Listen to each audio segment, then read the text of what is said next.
সদ্য সমাপ্ত পাকিস্তান সফরে স্বাগতিকদের হোয়াইট ওয়াশ করেছে বাংলাদেশ। সেই সিরিজ থেকে প্রাপ্ত আত্মবিশ্বাস আসন্ন ভারত সিরিজে বাড়তি অনুপ্রেরণা দেবে টাইগারদের। তাতে ভারত সফরেও দারুণ কিছুর প্রত্যাশা করছে বাংলাদেশ।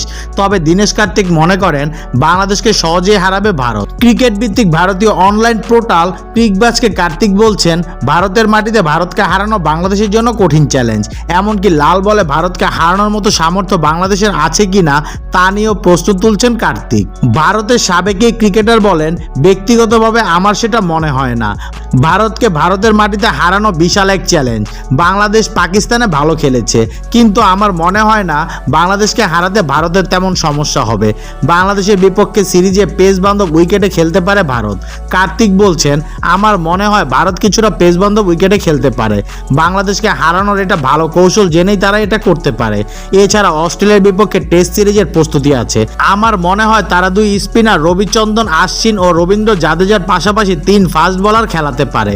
সিরিজের প্রথম টেস্ট অনুষ্ঠিত হবে 19 সেপ্টেম্বর থেকে 23 সেপ্টেম্বর পর্যন্ত। চেন্নাই হবে ম্যাচটি।